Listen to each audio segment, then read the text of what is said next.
masyadong blatant and brazen itong House panel.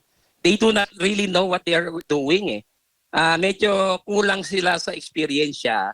In fact, meron pang lumabas na istorya na ang gumagawa ng trabaho nila doon sa pre-trial, ang private prosecutors, which is in violation of the Constitution and the rules. Hindi pwede ang private prosecutors ang gumawa ng lahat ng trabaho ng House panel. They are there only to assist. Halos lahat ng ebidensya na minamarkahan nila or ni-request nila ay inadapt ng depensa. So, ibig sabihin, their case is really very weak. Siyempre, bilang isang abogado na malawak po ang karanasan sa impeachment at para sa kaalaman ng ating mga kababayan, si Attorney Manny Luna po, isa sa mga naging legal counsel noon, no, sa panahon po na naghain ng impeachment complaint laban kay dating COMELEC Chair Andy Bautista at maging nagtulak din para sa pagpapatalsik o para sa impeachment kay dating Chief Justice, Supreme Court Chief Justice Maria Lourdes Sereno at Ombudsman Conchita Carpio Morales. Attorney, ano ho ang masasabi po ninyo sa proseso po ngayon, no, ng pre-trial conference para nga sa impeachment trial ni VP Sara Duterte? Well, first of all, gusto ko munang i-correct ng konti yun. Naging counsel ako ng mga complainants sa successful impeachment ng dating COMELEC Chairman Andres Bautista. Tapos naging volunteer counsel for the prosecution sa Corona impeachment. And then co-waranto naman yung hiningi ko sa Solicitor General na nag-file ng co-waranto proceeding laban kay dating Chief Justice Maria Lourdes Sereno. So, on the question kung ano yung aking take dyan sa impeachment ngayon sa pre-trial sa Senate, no, sitting as an impeachment court. Alam mo, yung pre-trial, just like a pre-trial in court, parehas yan ang nature and character. However, dito sa sitwasyon natin sa impeachment laban kay VP Sara Duterte, may problema dyan because right from the start, question na ng depensa ng mga abogado ng ating butihing Vice President ang legality, ang validity, ang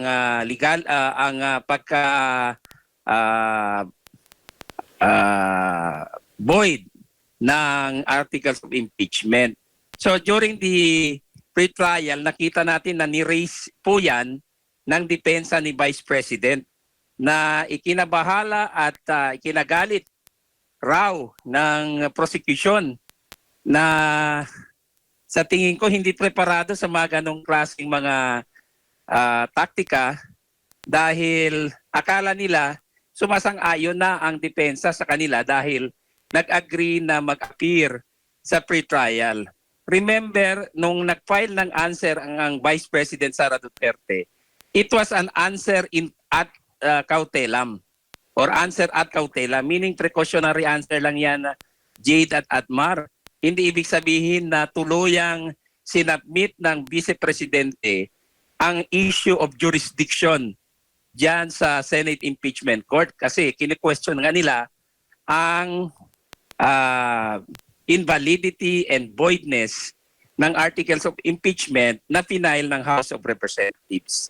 So, yung pre-trial ay naging, in fact, nag-reset sila, no? Nagkaroon ng second pre-trial. Kasi yung una, more of exchanges siguro sa mga legal matters, sa tingin ko ay pumabor sa depensa. Opo. Ngayon, ay may hirit po yung prosecution. Nabuksan po yung tax records ni Vice President Sara Duterte. Attorney, may legal na basehan ba itong hiling na ito mula sa House Prosecution Panel?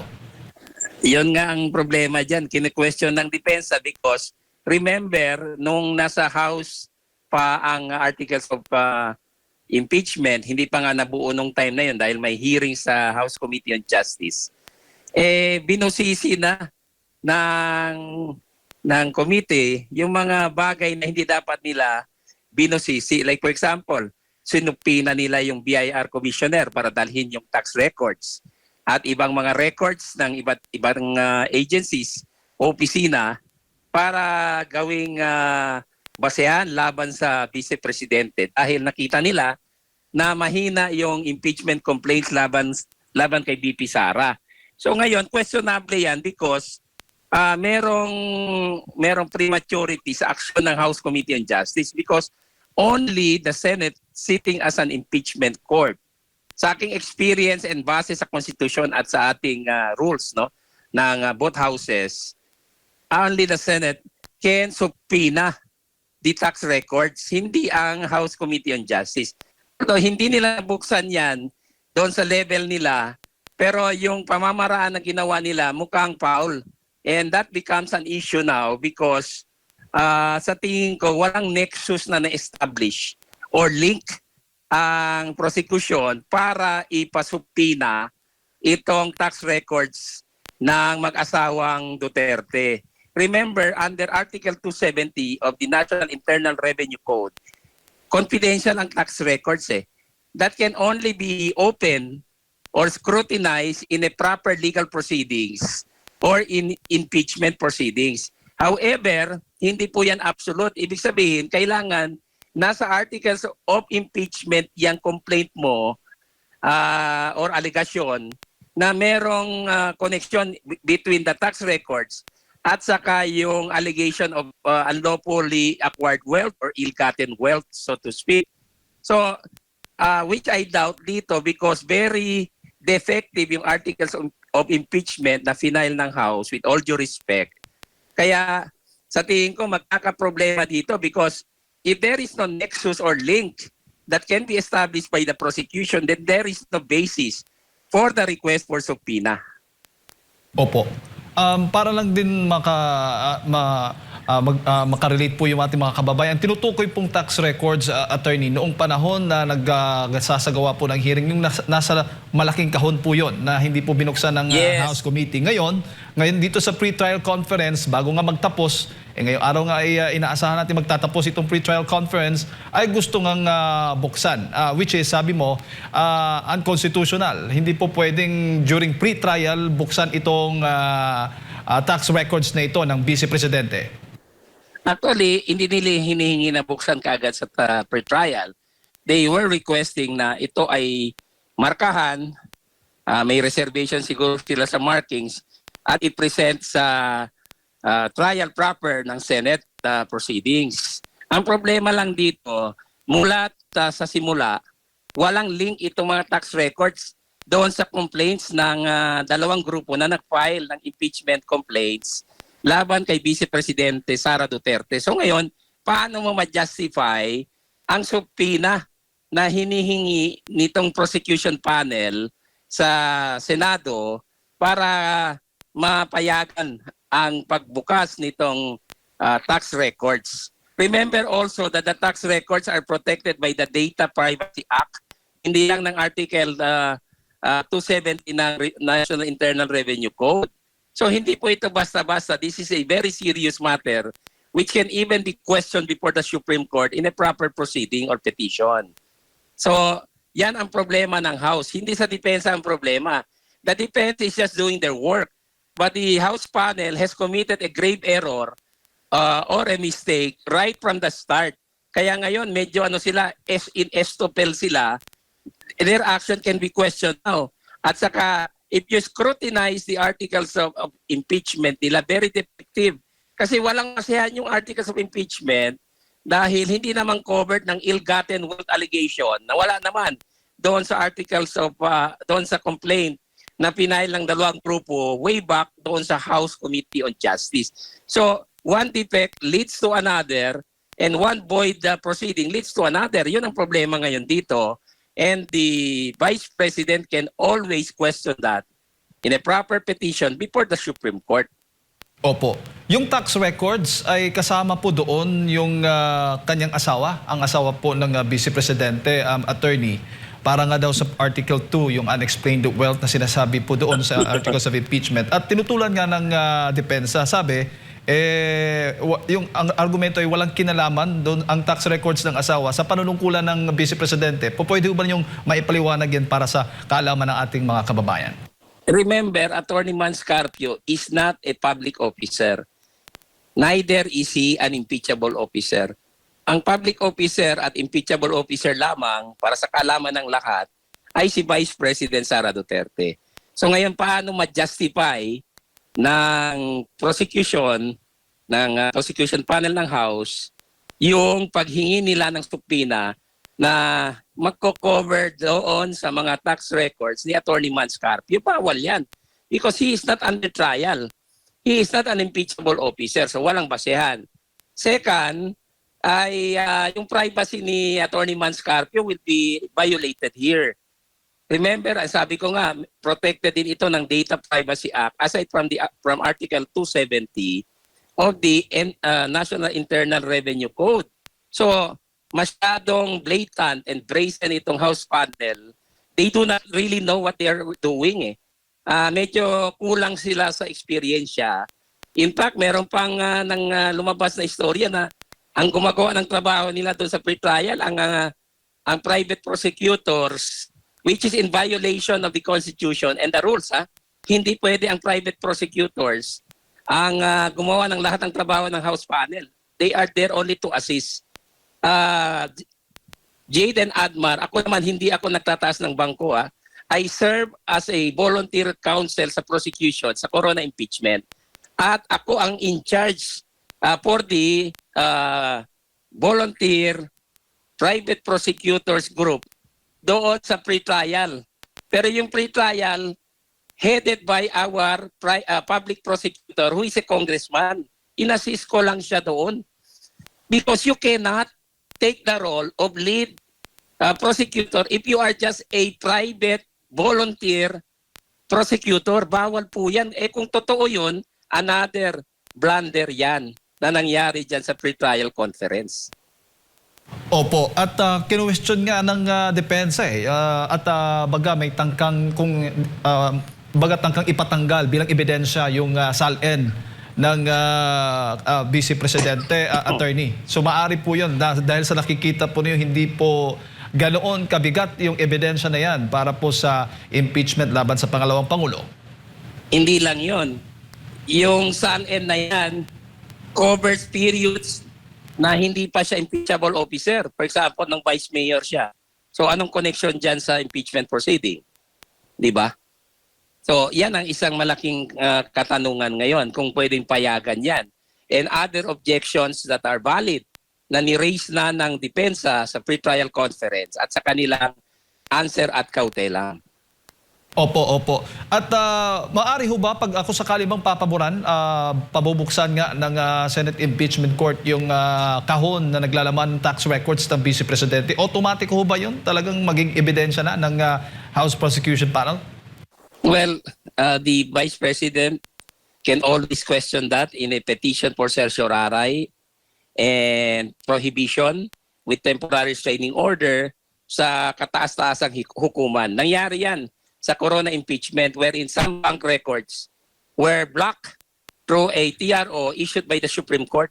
So hindi po yan automatic na akala natin kung mag-request yung House panel ay pwedeng pagbigyan na lang. Kung pagbigyan ng Senate sitting as an impeachment court na walang basehan or in violation of the Constitution, the rules and the laws, including yung Data Privacy Act, ang NIRC, and even yung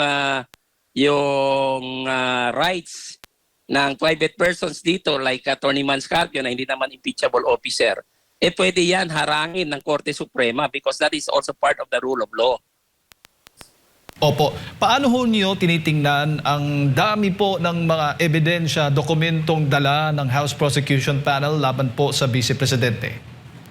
Well, they can always produce voluminous records, voluminous documents na wala namang connection sa kanilang articles of impeachment at hindi naman ibig sabihin na lahat yan ay magiging relevant because probably optics lang yan.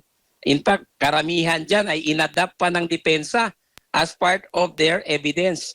You know, sa experience ko as a trial lawyer before, pag inadapt ng depensa ang exhibits ng prosecution, ibig sabihin, there's really a very big problem ang prosecution. Depektibo ang mga ebidensya at ginagamit o pwedeng gamitin laban sa kanila yon. and that severely weakens the case like in this particular proceeding. So halos lahat ng ebidensya na minamarkahan nila or ni-request nila ay inadapt ng depensa. So ibig sabihin, their case is really very weak. Opo, at sapat ho ba yung panahon para sa pagmamarka doon po sa mga ebidensya na yan? Dami pong ebidensya. Well, it takes a lot of time. Kung isang araw, 2 araw, baka hindi sapat. Kung maraming, hindi pa yan ebidensya, Jade at Mara, exhibits lang ang tawag namin dyan. Just to be very clear, para malaman ng ating mga mamayan na kung magdala ka ng sako-sako or karton-karton or mali-malitang papel, ebidensya na yan. It can only be considered evidence kung properly admitted in accordance with the rules of evidence and the rules of procedure ng Senado sitting as an impeachment court. So it does not follow, kasi possible na puro lang scrap of paper yan. Opo, linawin ko lang. Ang matatawag mo lang itong mga dokumentong itong ebidensya during during trial na ng Vice Presidente? Yes. Tapos kailangan may ruling. Hindi lang basta na-present. Kasi kung walang ruling na ina-admit yan as part of the evidence, hindi yan evidence. Yun ang difference between a paper, a document, or a real evidence. Maraming klaseng evidence sa Jade and Admar. We have the so-called documentary evidence, testimonial evidence, real evidence. Yung mga papel na yan, they may kasi hindi pa naman ni rule yan. They may fall under documentary. Tapos yung mga testigo may fall under testimonial, depende sa kanilang purpose, no, in presenting them. Tapos mayroon kasi mga witnesses na pinipresent just to identify, up to there lang ang kanilang role. Hindi talaga sila nag-testify extensively. So, but that falls under testimonial. And real evidence like for example a gun weapon or a knife in a crime, yan real evidence ang tawag dyan. Or yung pera ng mali-malitang kickbacks, yan real evidence ang tawag dyan. Opo. Pero pag i-extend pa po yung pre-trial conference dahil nga ay hindi pa halos lahat ata o lahat ay namamarkahan, attorney, yung mga exhibits po nilang dala, yung mga dokumento dala laban po sa Vice Presidente, ay kayo pabor din na i-extend muna yung mga araw bago po sa paglilitis ng impeachment po ng Vice Presidente? Dapat lang. Saka hindi lang marking ang kinakover ng pre-trial, Jade at Admar. Simplification of issues. For example, yung mga objections, kinakover yan. Tapos yung mga grounds for dismissal, kinakover yan. And then yung stipulation of facts, covered yan ng pre-trial conference. So ang pre-trial conference ay malawak po and it takes time. Hindi pwede 1-2 araw lang kung sakaling maraming papel, maraming so-called evidence na hindi pa namang evidence, preliminarily na gustong markahan. Pero maaari ho ba yung magdulot ng delay doon sa impeachment trial mismo ng Vice Presidente? Hindi naman delay yan because that's really part of the proceedings. Hindi naman pwede na bilisan mo lang and then you will sacrifice also justice and you will sacrifice the process just because you are in a hurry. Hindi pwede yan. Parte talaga siya ng proceeding. Yung trial na sinasabi, that is just one stage Bago ka umabot sa trial, kailangan yung pre-trial ay hinog na at tapos na. Otherwise, you go back to pre-trial. You cannot proceed with trial because may problema ka. May mga matters na hindi na-cover doon sa pre-trial. Kaya yung pre-trial is very crucial. Pag void ang pre-trial or hindi tama, you cannot proceed to trial. Kahit sabihin mo ay matidelay, anong kasalanan ngayon ng publiko dyan? Anong kasalanan ng depensa kung nag-misfire yung prosecution panel o mali yung pag-handle ng Senate court dyan sa proceeding. So sometimes the matter is legal, sometimes it is factual, sometimes it is mixed. So hindi po pwedeng baliwalain yung pre-trial dahil sasabihin mo lang, madidelay yung trial, kailangan bilisan. No. Otherwise yung trial mo, mapeperwisyo yan and it becomes void. Opo. Pero attorney, during pre-trial o during trial na mismo, maaari ho bang magpresenta ng mga tinatawag na surprise witness o evidence kahit hindi pa ipresenta ngayon sa pre-trial conference? Maaari ho ba yun? Bawal ang surprises.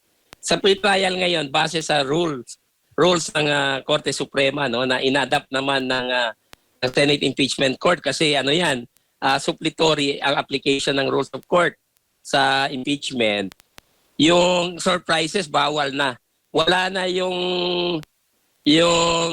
bigla na lang merong susulpot na papel or dokumento or witness. Bawal yan because it violates due process. In fact, in-emphasize yung rule in many cases, including yung Duterte versus House of Representatives, wherein the Supreme Court really emphasized the need for observance of due process even in impeachment. Kasi with more reason na dapat protektahan yung respondent because the respondent is like an accused in a criminal proceeding na he or she will be facing the full might of the House panel. Kung foul ang ginawa ng House, mali yung kanilang mga paggamit ng mga ebidensya or they involved in witch hunting, surprises, hindi yan consistent with the tenets of due process and therefore violates the right or rights of the respondent and may even void the entire proceedings.